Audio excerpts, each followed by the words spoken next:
Take 3. Yeah, take 3. Do this. Just a guy with a couple of cameras. Sound, I don't even know how to introduce this man. This man's got many talents, many hats. In-house, Radio 2 Funky, Leicester, DJ Scandal, drum and bass massive. In the house. Drug worker, finest, one of the finest. Colleague. Crack cocaine. Crack cocaine specialist. Specifically. Yeah. Dave's Calf. Big Dave's Calf. Chef Dave. Do we? Chef no, I don't Dave? do the chefing. I'll just kind of Big Dave. manage Big it. Dave. Yeah. Yeah, man of many talents. So, wicked. Welcome to Still Standing, Dave. Thank you very much. Just introduce me as Dave. That's fine. Dave. Yeah. Is that right? Yeah. Is that right? Yeah. I'm just Dave. I'm just one person. Yeah, bro. let's You go get with me? One Dave of them, because innit? there's too many men. You could bring a different man for a different podcast. Yeah. Yeah, that's the one. That's the one. We'll bring you different personalities, but we will see you again. Come again, please do. Of course. Because I know we're gonna have some great time. I'll get you on my thing next week. 100%. Radio 2 Funky. Yeah, You catch him 100%. live. Yeah. 100%. So yes, we'll catch that as well. We'll be down at Radio 2 Funky, Leicester. Massive. So lick some gunshots off and some drum and bass. But now, Dave, you know the gig. You're going to share a little bit about who you are, what you was about. You know, what I mean, a little bit about addiction. You're kind of growing up. We won't spend too much time on it. But one thing that I kind of shared with you, or love for you to be able to share, is a little bit about how you grew up, struggled with ADHD, and how that, you know, a little bit about your addiction, but how you've now turned that around, because that's what this stuff is about, right? Transformation, transcending our difficulties into doing something amazing. And you do 6-7 of them things, and I forgot man of God as well. So of course. Thank you, brother. Like so you Jesus. can share, you know what I mean? Share some of that, you know. Yeah, So over to you. Share a bit about who you are, and then we're going to twist it into how you're using your ADHD as an asset in your many lives that you live. Yeah, that's go fine. for it. So yeah, like we already said, my name's Dave. I grew up in a town called Market Arborough. It's a pretty little picturesque town on the outskirts of Leicestershire. It looks nice, but there's a bit of an underscore to it, which we'll get into a little bit later on. But my childhood was really, really uncomfortable. You can probably tell right now the way I'm fidgeting and things like that. I'm riddled with ADHD, got dyslexia. School was an absolute nightmare. No go. Do you know what I mean? It's like almost like teaching a goldfish how to climb a tree. Like, it just wasn't going to happen. And I got thrown out of 14. Do you know what I mean? Moved school to school, thrown out of 14, looking for that identity in something. Do you know what I mean? I was like skateboarder, grunger, tried to be a bit of a ladies' man, tried to be the class clown. All them things. The studio's been improved since then. There's my little doglet. Hey. So you guys thought I had a bit of equipment. Check this out. But anyway, that was a couple of years ago. Anyway, so just trying to find that identity, that belonging. Do you know what I mean? And fundamentally, what happened is, thrown from school to school, you play the joker part, you know, because you can't fit in, and I couldn't like intellectually kind of grasp what was going on. So class clown was a golden one for me. Do you know what I mean? And by 14, 15, I'd found a little crew. Do you know what I mean? That was my next identity. Started smoking ganja. Didn't even like ganja, if I'm honest. Yeah. But I finally found my little clique. All of a sudden, I was a skateboarder. Now I'm smoking weed. I'm listening to Dr. Dre. I'm like that, walking down shooting my hood up, thinking I'm a G. Yeah. Do you know what I mean? I've got my little identity then. And then, like 15, 16, trying to score, getting crack cocaine in Highfields. Do you know what I mean? It's exciting. 16, 17. 15, 16. Wow. In Highfields, man. Like, anyone who's not from Leicester, it's a pretty shady estate, especially in the 90s. Wow, and we were meeting shady people in alleyways, man, like smoking, I could imagine, smoking like eats and that on Skinny Hill Park, so... How old are you now, Dave? I'm 40. 40. So it was a long time ago. Yeah. But it was still exciting. Sorry, just want to add, I was going to ask it, I just want to add, how clean are you now? 5.5 years. Oh, we're about the same then. Yeah, hallelujah. Wicked. Praise the Lord. Done. Yeah, so I'll get on to that. So, yeah, man, the crack, the weed, it's, you know, and then I got into the class, the amphetamines and the pills and the MDMA and got into dance music. That was my next identity. Getting into happy hardcore and the hard house, going out raving at 16. I was now going out raving. That was my next adventure to go on. Then I got really into that. Started DJing and all the rest of it. Got pretty far with it. I was about 25 to 30. I got fairly far. playing on all the big shows around the Midlands, all around the UK, and we were like doing events with like Chasing Status and some Focus and big events, but it all come toppling down. Do you know what I mean? My addiction just took over, and then it just become Don't Book Scandal is a mess, absolute mess. So what I did, no, like on my part, it wasn't my fault. But I closed for me, I'm like, right, I'm going to close the door on the scene.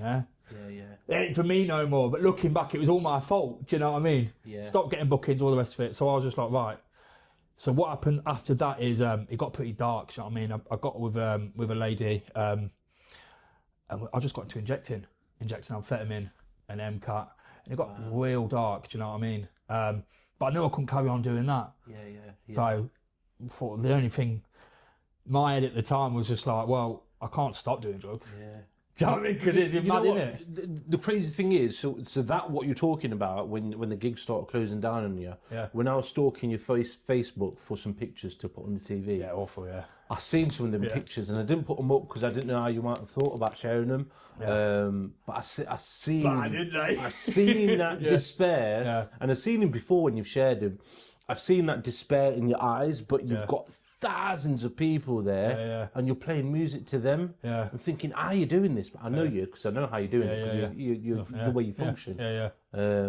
That's mad. So you just had like a really hyper intense 15, 16-year-old up to 25. So it was all go. And then all of a sudden crash. It crashed. It just come crashing down. The addiction took over, and it was just. And then after that, so like, that was obviously my dreams and my ambition gone. So sorry, rewind. MCAT you mentioned as well. MCAT, So that was years ago. People have only just started hearing about MCAT. So the best way to describe it is... Big jerk chicken, come down to Dave's Cafe. It's a form of crystal meth, but it's not quite there. Do you know what I mean? It's an English version of... It's a Timu version of crystal meth, if you will.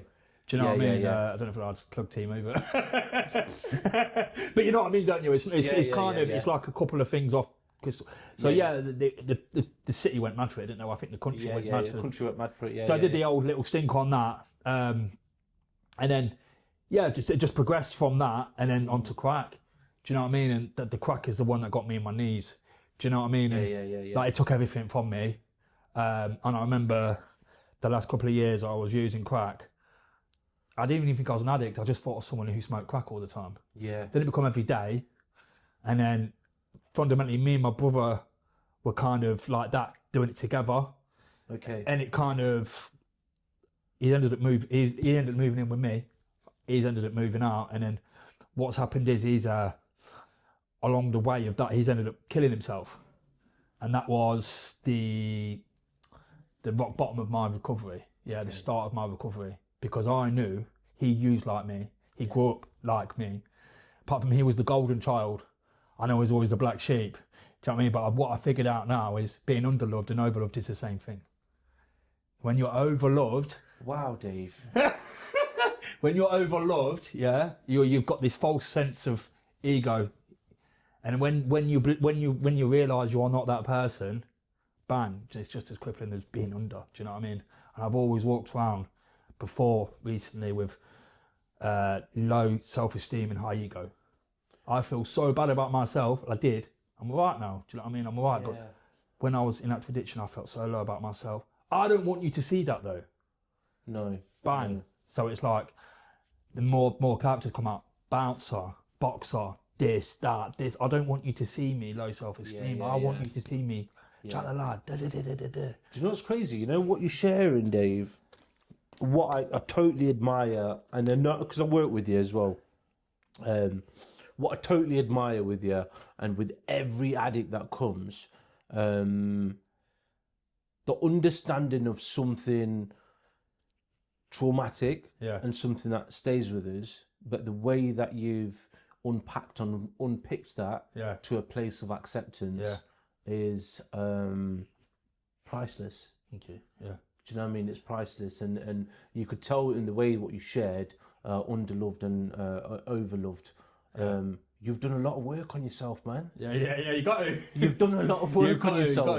And that's what I'm going to get to. It's like kind of, so I could carry on with the war stories and I could give you a drugology, but I'm not going to do that. My rock bottom was realising my brother used like me, yeah, very, very similar to me, yeah, and like my mate before that, 6 months before that, big up me work, yeah, he jumped out of the window, yeah. We don't quite know what happened, but he died as well. Do you know what I mean? And like in Market Harbour, there was just people dropping off from drugs or from suicide or whatever, and it was just like, and I was just like, bon that. The day that he died, yeah, so on the day that he died, I found out, I think I had a couple of beers and a couple of lines of ketamine for some reason, yeah. Trying to process your brother's death on ketamine was weird, but, and then anyway, and I woke up in the morning and I rang my sponsor, so I'd just like to add, I'd go to a fellowship, rang my sponsor, I was like, well, the good news is I've not smoked crack. He's like, what's the bad news? I said, well, I've took ketamine and I've had some vodka and I've some sleepers. He's like, you're not really understanding this. It's abstinence, bro. Do you know what I mean? He's like, look, I'll take you through again because you've relapsed a couple of times. That was the other day.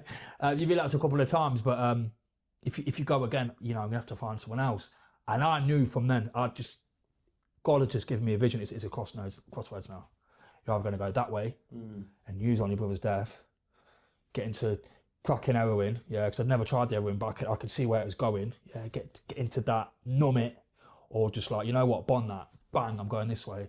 I'm going to turn that pain into power, yeah, and I'm going to see what I can do with it. And for the first year of my recovery, that was my basis of my recovery. I can't end up like my brother. In his name, I'm going to do this. Wow. Do you get me? In his name. And my dad said to me a year into recovery, he goes, it's like I got 2 sons again. Do you get me? And I was like, nicest thing anyone's ever said to me. Thing is, along the lines, I realised that I can't do it for him. I can't do it for my kids. I can't do it for my wife. I can't do it. It's got to be for me. It's got to come from God. I've got to have that higher power. The God word scares people off. If it does, and if you're relating to what I'm saying and the God's word scares you off, I do. Yeah, I don't care. It works for me, and it's worked for thousands and millions of other people. Yeah, do you know what I mean? The God of my choice is Jesus Christ. Yeah, He's restored me to sanity. Yeah, I was a hopeless crack addict. Now I'm a crack cocaine recovery worker, working at a very established place where, you know, it is where I'm not allowed to say, but a very, very established national-wide place. Yeah. Do you know what I mean? I've got my own café. I've got a beautiful Mrs. Big up Shireen. She's gorgeous. Do you know what I mean? And I don't deserve that. Do you know what I mean? And I'm there for my daughter. Big up Lacey. I'm there for my son. Big up Callum. I'm a decent friend today. I'm a decent partner.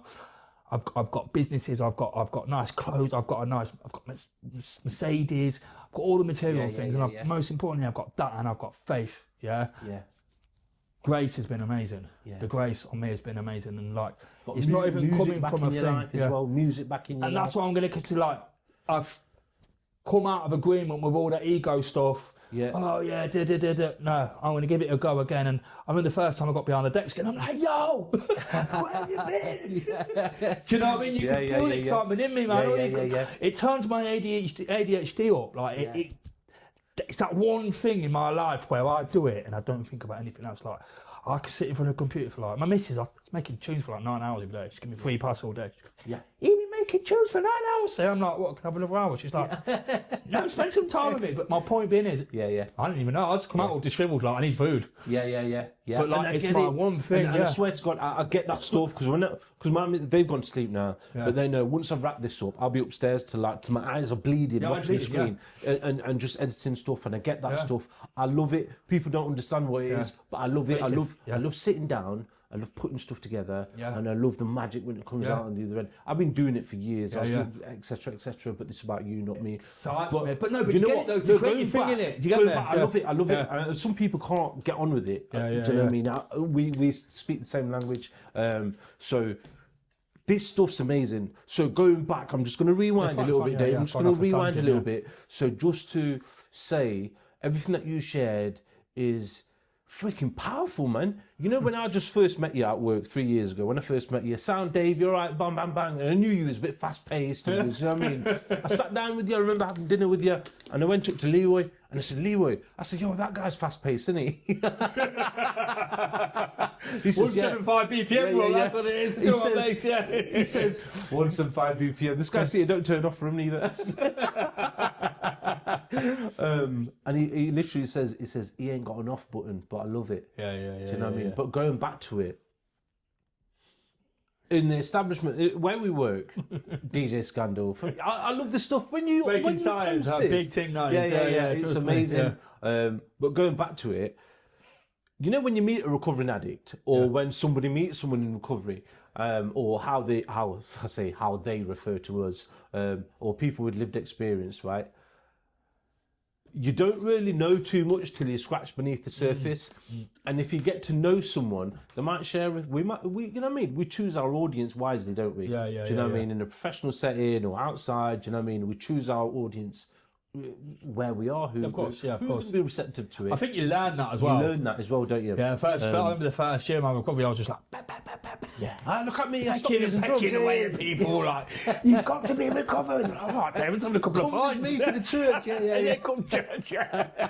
But you've got to pick your time. Time is everything. Yeah. And going back to it, Dave, respect, man, because you present well. You're. I was going to say your mask, but not your mask. Your professional self at work is very professional at work. Yeah. Do you know what I mean? Your DJ face is very DJ. Yeah. Your dad face is very dad. I see you when you go out and you're like, man, you finish work, and I just want to share this, right? So this man finishes work, goes home, be's a dad, does the cafe stuff, and then on the weekend, he's uploading pictures, he's sat in Cornwall. You know what I mean? I'm like, and then comes back, so what have you been up to on the weekend, Dave? Oh yeah, went to church, went to a meeting, went down to Cornwall, drove back up, went onto the radio, done a bit of that, and went to cafes, flipped some burgers, and back at work. I think one Saturday I remember, because it was quite funny, so I... in the morning, I went to gym, normal, Then I went to like a knife crime convention thing, anti-knife crime, obviously. With Reese, you know Reese, innit? Yeah. I think I do. Anyway, Brotherhood Legion. So I did a little thing with them. Showed my face down there, took a couple of photos. Then I did some skydiving. As you do. Yeah. And then I went out and did like 2 till 3 in a club, in a big super club. Then went church in the morning. So it's like, I'm struggling to understand. You know, for normal people finish, go home, hang their badge up at work, go home, have dinner, stick some TV on, and that's the evening done. Yeah. Addicts like us, we don't function like that. Especially you. You're a high functioning individual with ADHD, and that's what I wanted to talk about as well. So, you do all of these great things. Yeah. ADHD when you was younger riddled you and got you bang in trouble all the time. To the point of, and then times it was undiagnosed as well, right? Undiagnosed ADHD kid, kick him out of school. You know what? Sound. I only got diagnosed 2 years ago. I could have diagnosed you 3 years ago. I could have diagnosed me when I was born, bro. Like, do you know what I mean? It's one of them, and it's just talk about it. Superpower, bro. And this is the thing. Speaking to another brother that come recently, and how he uses his ADHD as an advantage, and to help himself. So, Dave, just moving on a little from that. So, normal people won't cope with what you're doing. Yeah. Normal people with what I'm doing now. We both went to work, seeing each other at work. Went, yo. In a bit. Come home. I've just done the nappy thing, done the wife thing, done the husband. Do you know what I mean? Done the stuff at home. They've gone to bed. Now I'm going to record this. I can't switch off now. I'm going to go home. I'm going to go upstairs and I'm going to finish this tonight. Chop it up and finish it tonight. But I guess what I'm saying is, we're always active. We're always doing stuff. There you go. Is this your crew? Ready to funky man, them, yeah. But Dave, talk a little bit about what are because obviously. Your automatic go-to thing is go. Yeah. Yeah. After 5.5 years, what keeps you going? What is your drive? Do you know what I mean? What's your MO? What is your mission? What keeps you going? Because some days are crap. Let's have it right. I could see. Some days are crap, but why do you still get up and stick to 17 things in a day? So like you said, most people they go to work 9 to 5. Yeah. And then they chill for the rest of the evening. Like I'm doing the radio, or I'm making tune, or I'm going to the cafe. I'm doing empires don't build themselves, bro. I'm trying to create something. Do you know what I'm saying? And the whole thing with the cafe as well was just I'm trying to create something, a safe space. Yeah, I think for mental health, Do you know what I mean? We're doing a thing on Friday. We've got Jamaica Me Hungry down, big up Kai. Yeah, we've got jerk chicken down, curried goat, all that kind of thing. We're going to take my decks, everything involves decks, obviously. Taking my decks down, bit of reggae, bit of dub, bit of jungle at the end. And the idea with the cafe is I want to make it a mental health cafe. Wow. So I want to make a safe space, and there's a space at the back, and I want to be opening that up, and I want to be like hiring it out for meetings and groups and for free, like, do you know what I mean, to help the community. Yeah. I don't know. I'm open to ideas, but the idea is, where it is, it's Newfound Pool. Yeah.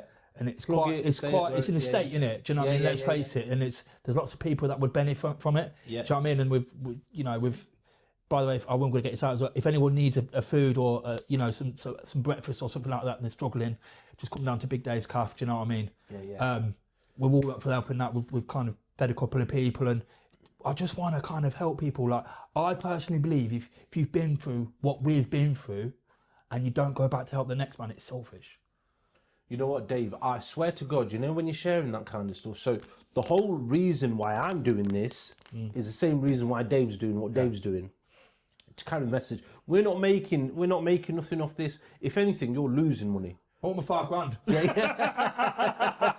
If anything, do you know what I mean? At the cafe, but you're feeding people and making a space for people to come in. And some people say, "Oh, you need governance and you need stop it." Yeah. If you've got a space and someone could use a space to sit down, that's the one.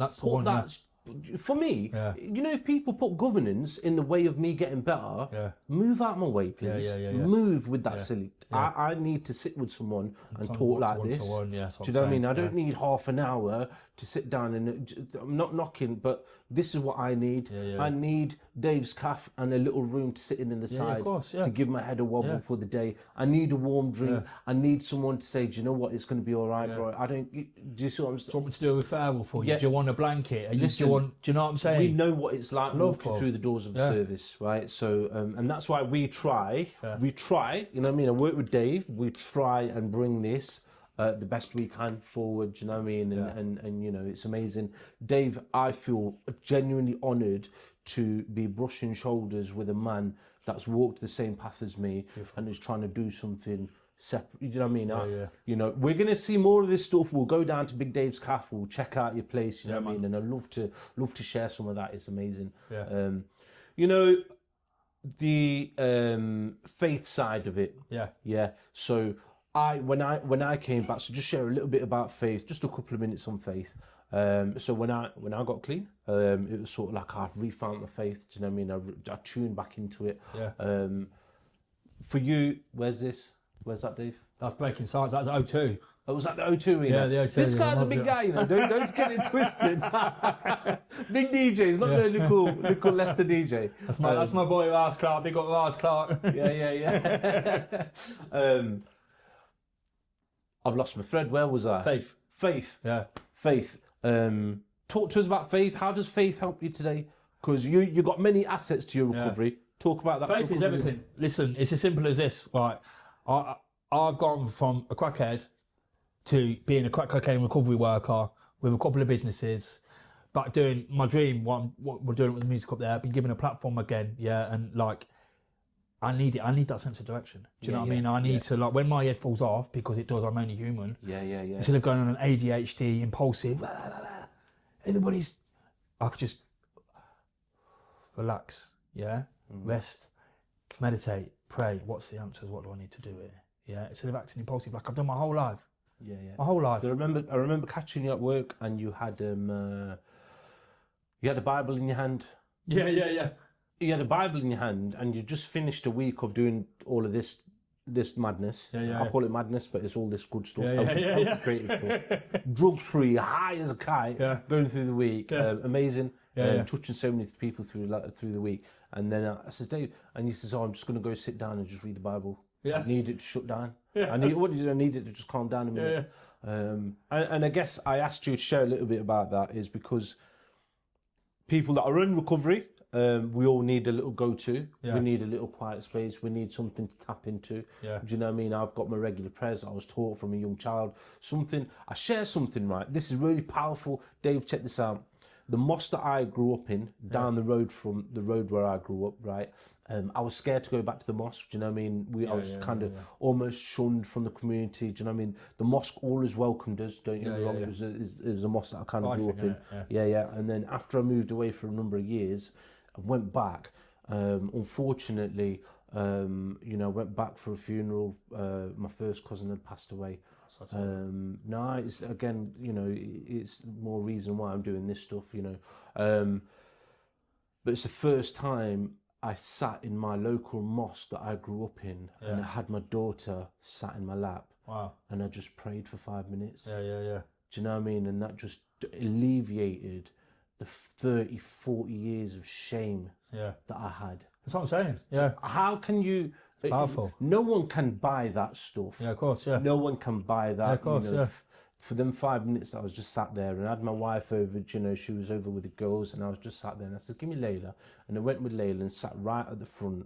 You know what I mean, of a place where I kind of, because I was either always using. Yeah. You know, and so finding faith in recovery is important for me. I think. You know I mean? I think the main thing for me is, so like to touch on what happened with my brother. So obviously at that time, and it still is, but it was going to make or break me. It was going to make or break me, yeah. And something pushed me through that.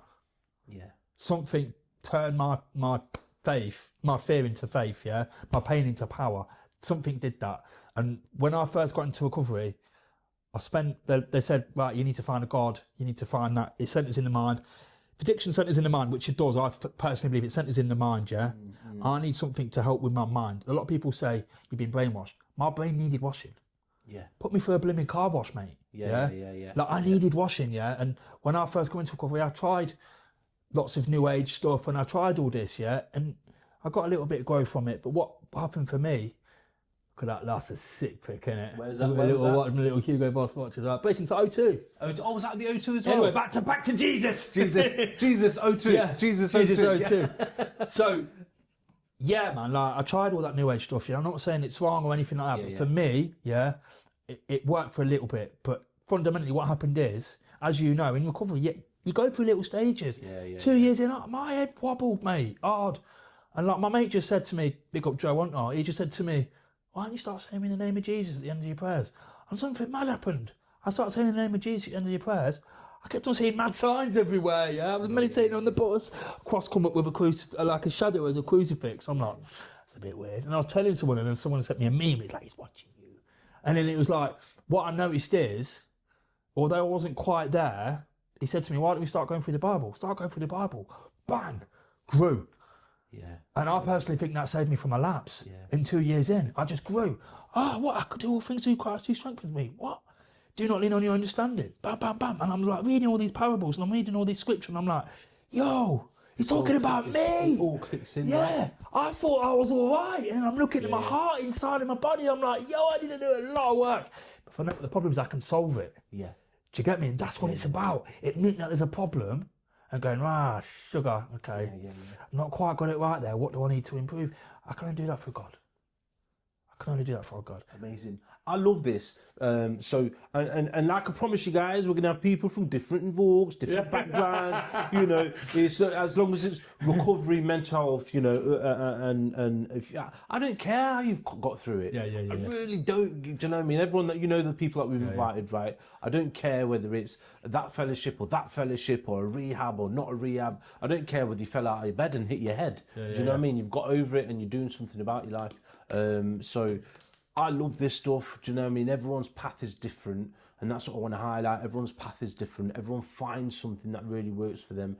And Dave, I love what you do. Do you know what I mean? Your path is unique. Your path is yours, and you found something. So Dave, just before we end, we're going to see Dave again. I feel there's so much more that we haven't covered. I feel because your energy is that scatty. I'm scatty. It's good energy, bro. I know what I'm doing. I'm scatty because we've gone back and forward. So you're probably unanswered questions, which you'll come back and answer. Do you know what I mean? But before we do, Dave, just you know what I mean, into that camera there. Just if there's anything that you want to pass on to any message of hope, for anyone that's watching, I just think like when you're mad in it, when you're mad in the addiction, a lot of people think there's no way out. Yeah, and let me tell you that there is. Do you know what I mean? If I can do it, and lots of people around me that were a lot worse than me can do it, then there is a way. Like just get yourself to a recovery room. Do you know what I mean? And like do a suggested. Like at the end of the day, if you're banging it and you're thinking I can't change, but you're not changing, you're not going to change. Nothing changes. Do you know what I mean? And that's what you've got to remember. Nothing changes. It's really as simple as that. So hopefully somebody's got something from this. And this Friday, Big Dave's Cafe, jerk chicken. We've got a Jamaican takeover, authentic food, not cooked by me, don't worry. Curried goat, all them things, yeah. Come support Big Dave's Cafe. We've got lots of things in store. Anyone struggling as well, hit me up on Facebook and we'll sort you out of food and all that kind of thing. Facebook, Dave Scandal Mahoney, Mahoney. Big up, thanks for having me down. Appropriate timed. There we go. Ta-da. Dave, respect, massive levels of respect for you. It's immense. This stuff is immense. Just to reiterate what Dave's saying, reach out, man. Look at this guy, just knocking a calf out. You just when that calf just come out of nowhere, didn't it? Yeah. It's just come in one morning. What have you been doing? I'll just set the calf up. Man like Dave, just doing what he's doing and just offering out free breakfast. Come and get yourself free meal and stuff. And I genuinely am. I'm not just saying it. I'm genuinely proud to brush shoulders with you. Do you know what I mean? I wish somebody. There are people, they give you that one meal when you bang on your arse. Yeah. That's this guy. Do you know what I mean? Do you know what I want to say as well? I do feel like I feel lucky to be back in the music thing as well because I'm able to reach people. Yeah. Where people who aren't DJs and stuff like that we would not usually go to. Yeah. So I'm blessed to be in recovery. Yeah. And go to a rave. Yeah. And not use. Like I'm in raves and people are coming up to me talking about church. They're coming up to me going, "Yo, I remember seeing you like 10 years ago, like hanging off the bloody lampshade, like." What's happened to you? And I'm like, well, actually, and they're like talking, the jaws are chewing over there. But Yeah. Like, do you know what I mean? And how many numbers I've like passed on and things like that to people that are really struggling in ways, and that's what it's about, getting them places where you wouldn't usually go. Amazing, Dave. Do you know what I mean? I wouldn't advise it to anyone in the first year, whatever. But don't go raving. Make sure your intentions are pure and all the rest of it. Do you know what I mean? And go get a hot dinner. It took me a year and a half to go to a rave, and like I say, it's to do work, but I just feel like it's a good platform to work. Do you know what I'm saying? No, everything's a platform. So Dave, respect. Thank you so much. Like Dave shared, obviously, if you're not in and around Leicester, if you're further out of field, just pick up that phone, seek support from your local services. There's plenty of stuff online, and just ask for a friend. Ask a friend for help. Do you know what I mean? Sometimes just a problem shared is a problem halved.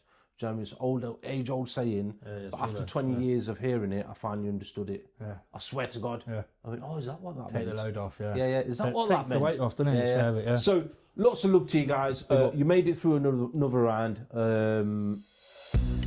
Stay tuned, have a flick through, share it, press the magic buttons, and help us carry on sharing that love. Respect. Thank you, David. Good, brother. Massive.